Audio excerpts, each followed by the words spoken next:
இன்னைக்கு அங்க வந்து அவர் இப்போ என்ன படிக்க போறாரு, சி ஜோசப் விஜய் ஆகிய நான் அப்படின்னு அவர் ஆரம்பிக்கிறார். இப்ப காலையில ராகுல் காந்தி வந்து விஜய்க்கு போன்ல பேசியிருக்காரு. என்ன பேசியிருப்பாங்க? நிபந்தனையற்ற ஆதரவு நீங்க எங்களுக்கு வந்து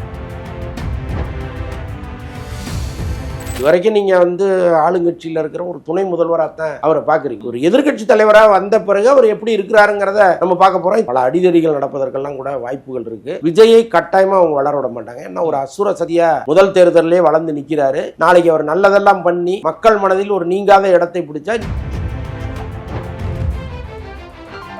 கமல்ல ஆரம்பிச்சு எல்லாருமே வந்து விஜய்க்கு வாழ்த்து சொல்லும்போது ரஜினி மட்டும் சொல்லலையேங்கிற ஒரு கேள்வி வரும். நாம எதுக்கு சும்மா இருப்பானே சொல்லிட்டு போயிருவோமேன்னு அவர் சொல்லிட்டாரு. மற்றபடி இதயபூர்வமா சொன்னாரன்னா இல்ல சபாநாயகருடைய ஓட்டை கழிச்சிருக்கு. அதே மாதிரி திருச்சி கிழக்கு ஓட்டை கழிச்சிருக்கு. இது ரெண்டு போயிருச்சுன்னா 106 தான். இப்போ பிரேமலதா இவங்க அமமுக வேட்பாளர் வந்து அமமுக அவங்க ஏதோ தயாரா இப்படி இருந்தாலும் நீங்க திமுக கூட்டணியில இருந்து ஒருத்தரை கொஞ்சம் பேரை உடைக்கணும், அல்லது அதிமுக கூட்டணியில இருந்து ஒருத்தரை உடைக்கணும். உடைக்காம நடக்க போறது கிடையாது. சோ இதுதான் இப்ப விஜய்க்கு முன்னால் இருக்கிற சவால். ரொம்ப ஈஸி. ஐஏஎஸ் போன்ற ஒருத்தர் வந்து நம்மோடு இருந்தா நம்ம இந்த ஆட்சியை ரொம்ப எளிதா நடத்தலாம், ஒரு நல்ல ஆட்சி நடத்துவதற்கு அவர் நமக்கு உறுதுணையா இருப்பாருன்னு விஜய் விரும்புறாரு. பட் சகாயத்தை பொறுத்த அளவுக்கு அவருக்கு என்ன தோணுதுன்னா 2029 வருது. அப்ப வந்து இவ்வளவு ஸ்ட்ரென்த் உள்ள ஒரு அரசியல் தலைவரை 2 தேசிய கட்சிகளுமே கைப்பற்றுவதற்கு ஒரு பெரிய போராட்டம் நடக்கும். அன்னைக்கு இங்க இருக்கிற கூட்டணிகளே எல்லாம் வந்து விஜய் வந்து நிச்சயமா அதெல்லாம் பண்ணத்தான் போறாரு. பார்க்கலாம். அன்னைக்கு அரசியல்ல ரொம்ப தேசிய அரசியல்ல முக்கியமானவரா விஜய் வருவார். இது ஒரு பெரிய வேடிக்கை என்னன்னா, விஜயும் உதயநிதியும் ஒரு காலத்தில் அவ்வளவு க்ளோஸ் ஃப்ரெண்ட்ஸ். ரொம்ப சத்தம் போட்டு சிரிப்பாரு, ரொம்ப ஹாப்பியா இருப்பாரு. அப்படி ஒரு விஜயை கொஞ்சம் பேர் தான் இங்க பாத்துருக்காங்கன்னு. அந்த கொஞ்சம் பேர்ல உதயநிதி ஒருத்தர். அப்படி அவங்களுக்குள்ள வந்து ஒரு கலகலப்பான நட்பு இருக்கு. இப்ப அவங்க 2 பேரும் அந்த சபையில என்னவா நிக்க போறாங்க, எப்படி பேச போறாங்க,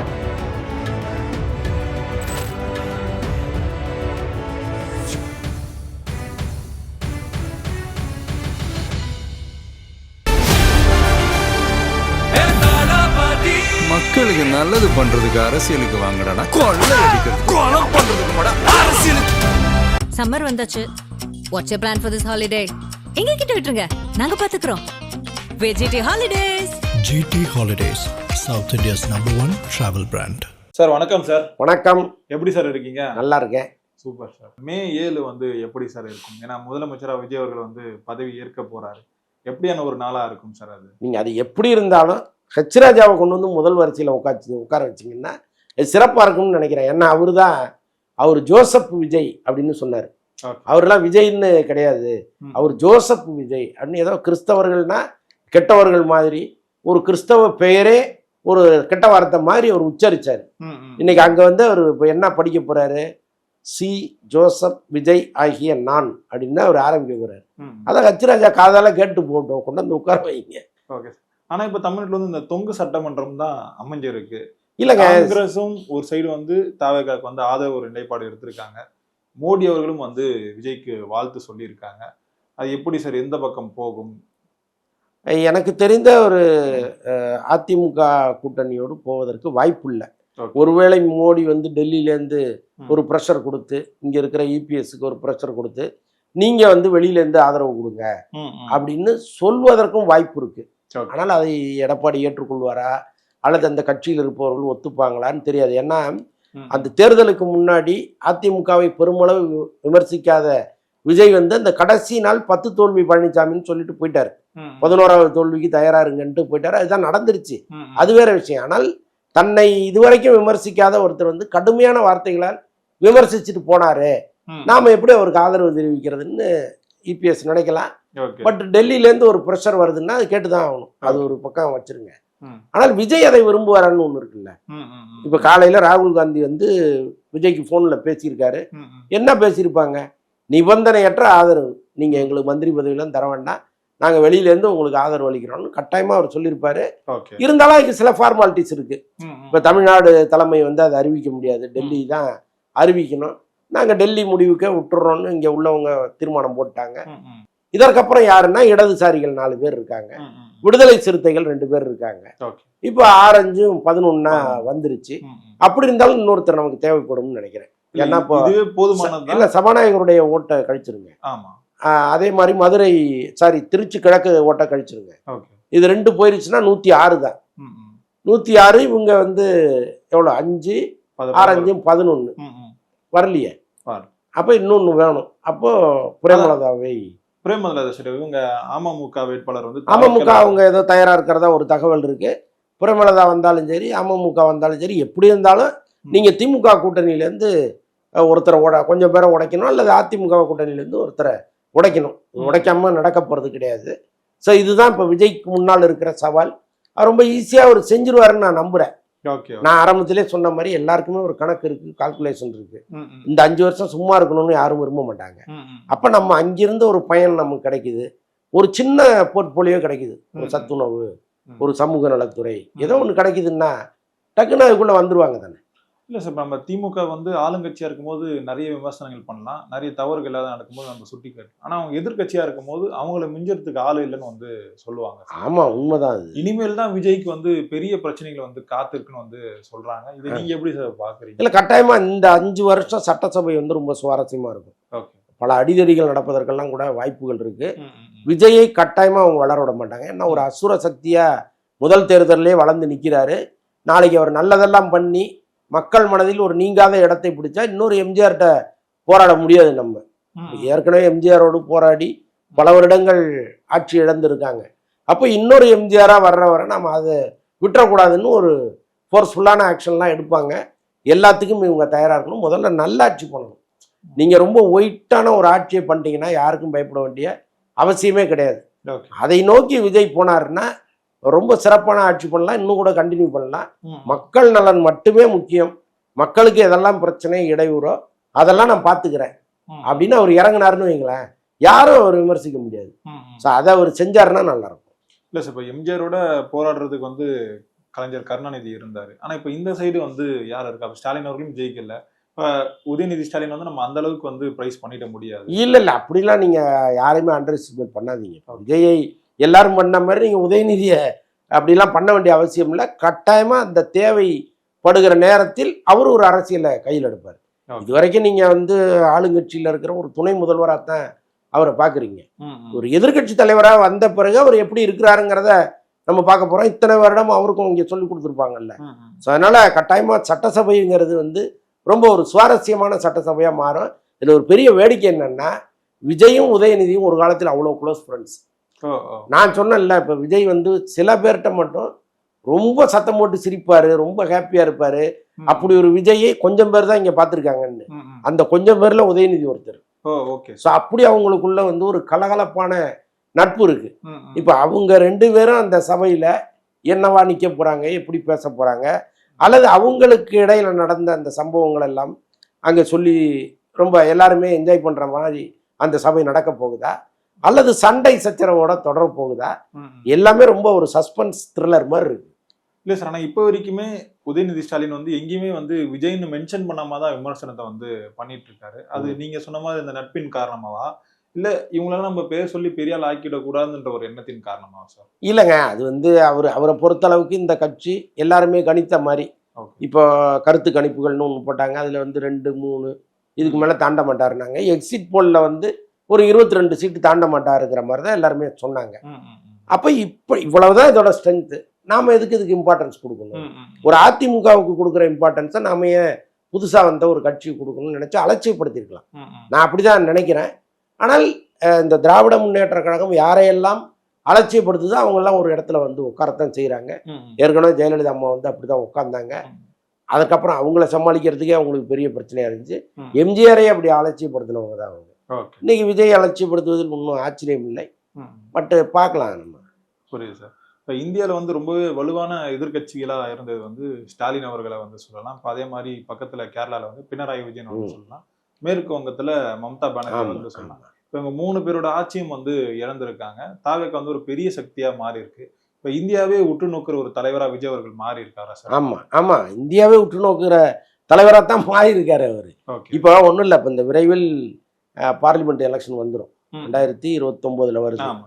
இப்போ அப்போ வந்து இவ்வளோ ஸ்ட்ரென்த்து உள்ள ஒரு அரசியல் தலைவரை 2 தேசிய கட்சிகளுமே கைப்பற்றுவதற்கு ஒரு பெரிய போராட்டம் நடக்கும். அன்னைக்கு இங்க இருக்கிற கூட்டணிகளே பல கூட்டணிகள் உடையும் மாறும். எல்லாம் வந்து விஜய் வந்து நிச்சயமா அதெல்லாம் பண்ணத்தான் போறாரு. பார்க்கலாம். அன்னைக்கு அரசியல்ல ரொம்ப தேசிய அரசியல்ல முக்கியமானவரா விஜய் வருவார். இல்லை சார், இப்போ மாநில அரசியல்ல இருக்கும்போது பெரிய ப்ரெஷர் வந்து கொடுத்தாங்க பொலிட்டிக்கலா.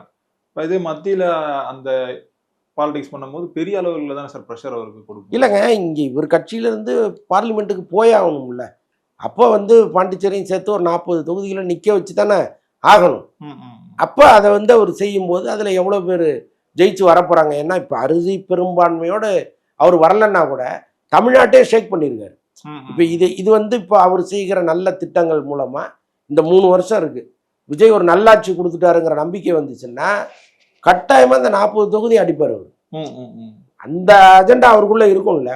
அப்போ தேசிய அரசியலில் விஜய் பேச வேண்டிய ஒரு சூழ்நிலையை அவரே கிரியேட் பண்ணுவார். ஸோ இந்த விஷயம்லாம் அவருக்கு கட்டாயமாக இருக்கும். அதெல்லாம் காலம் என்ன சொல்லுதுன்னு பார்ப்போம். புரியுது சார், புரியுது சார். அதே மாதிரி இந்த திரைத்துறையிலேருந்து நிறைய பேர் வந்து விஜய்க்கு ஆதரவா பேசிட்டு இருக்காங்க. அஜித் அவர்கள் வந்து ஃபோன் பண்ணி வாழ்த்து சொல்லியிருக்காரு. அப்புறம் சிவகார்த்திகனா இருக்கட்டும், சூர்யாவா இருக்கட்டும், ரஜினி சாரும் வாழ்த்தை வந்து சொல்லியிருக்காரு. முன்னாடி கொஞ்ச நாளுக்கு முன்னாடி ஒரு சின்ன அந்த சண்டே வந்து போயிருந்தது. அப்போ வந்து காலம் பேசாது காத்திருந்து பதில் சொல்லுன்னு சொல்லியிருந்தாரு. அந்த பதில் ஒட்டுமொத்தமா திரைத்துறை வந்து விஜய் பக்கம் சாயற மாதிரி இருக்கே சார். இதெல்லாம் முன்னாடியே பேசிடலாம். எலெக்ஷன் வந்ததுக்கு ரிசல்ட் வந்ததுக்கு அப்புறம் இதை பேசுறீங்களே, இது நியாயமான்னு சொல்லிட்டு மக்களே வந்து கேட்கறாங்க. இல்லைங்க, இதை முன்னாடி பேச முடியாது. இன்னொன்று வந்து ஒருத்தர் வெற்றி அடைந்தாலும் அதை பாராட்டுவதுங்கிறது ஒரு சகஜமான விஷயம். பட் மனப்பூர்வமா பாராட்டுறாரான்னு பார்த்தீங்கன்னா அதுக்கு பெரும்பாலும் வாய்ப்பு இல்லை. அதை நான் நம்பல. அவர் ஒரு சம்பிரதாயமா அதை பண்ணியிருக்காரு.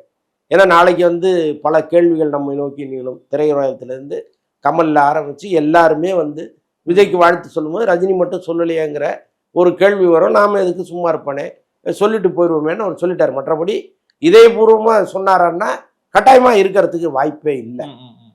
இன்னொன்று வந்து இப்போ நான் கூட இந்த ரஜினி விஷயத்தில் ரொம்ப கொந்தளிச்சு ஒரு வீடியோ ஒன்று போட்டிருந்தேன். ஆதவ அர்ஜுனா வந்து நாக்கை அடைக்கிருந்தா நல்லா இருந்திருக்கும், ஏன் இப்படிலாம் பேசுகிறாரு அவர், ஏன்னா தாவேக்காவனுடைய வாக்கு வங்கி அது பெருமளவு பாதிக்கும் அப்படின்லாம் நான் பேசினேன். ஒருவேளை இதெல்லாம் பேசாமல் கடந்து போயிருந்தா கூட இன்னும் கூட நிறைய வாக்கு வித்தியாசத்தில் அவர் வந்திருக்கலாமோன்னு எனக்கு தோணுது. விஜய் அவர்கள் வந்து 2 தொகுதியில வந்து வெற்றி பெற்றிருக்காரு. இப்போ எப்படியாலும் ஒரு தொகுதியை வந்து தக்க வைக்கணும், ஒரு தொகுதியை வந்து விட்டு கொடுக்குற தொகுதியில வந்து முன்னாள் ஐஏஎஸ் அதிகாரி இந்த சகாயம் அவர்களை வந்து போட்டிடுறதா ஒரு தகவல் கேள்விப்பட்டோமோ, அது உண்மைதானா சார்? ஆமா, அது இல்ல 2 தகவல் இருக்கு. இப்போ லால்குடி தொகுதியில் என்ன கூப்பா கிருஷ்ணன் அங்க தோத்துட்டாரு. ஆக்சுவலா மார்ட்டினுடைய மனைவி அங்க லீமா வெற்றி அடைஞ்சிட்டாங்க, இவர் அங்க தோற்று போயிட்டாரு. இப்ப அவரை வந்து சட்டமன்றத்துக்குள்ள கொண்டு வரணும்னு விஜய் விரும்புறதா ஒரு தகவல் இருக்கு. அப்ப திருச்சி கிழக்குல கூப்பா கிருஷ்ணன் நிக்க வைக்கலான்னு ஒரு மூவ் போறதா சொல்றாங்க. இன்னொரு பக்கம் வந்து சகாயம் ஐஏஎஸ் போன்ற ஒருத்தர் வந்து நம்மோடு இருந்தா நம்ம இந்த ஆட்சியை ரொம்ப எளிதா நடத்தலாம், நிறைய திட்டங்களை அவர் சொல்லுவாரு, ஒரு நல்லாட்சி நடத்துவதற்கு அவர் நமக்கு உறுதுணையா இருப்பாருன்னு விஜய் விரும்புறாரு.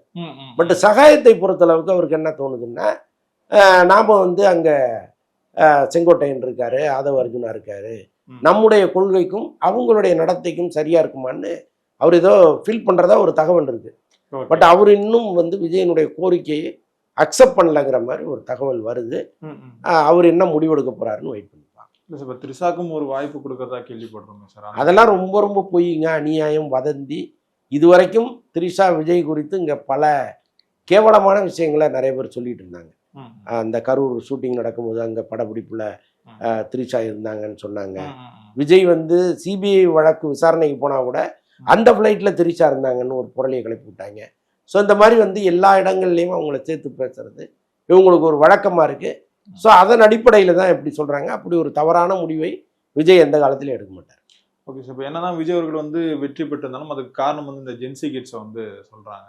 ஆனால் இப்போ அவங்க மேலேயே வந்து விமர்சனம் வந்து நிறைய வருது. போங்கடா போய் படிக்காதீங்கடா, போய் ரீல்ஸ் போடுங்கடான்னு சொல்லி இப்படி விமர்சனம் பண்றாங்க. இப்போ பட்டாத குறைக்கு பிரகாஷ் ராஜ் அவர்களும் வந்து இன்னும் அரசியல் படுத்தவில்லை இளைஞர்களை வந்து சொல்றாரு. இன்னும் படிச்சும் வேஸ்டா போச்சு அப்படின்ற மாதிரி ஒரு விமர்சனம் வருது சார் இளைஞர்கள் மேல.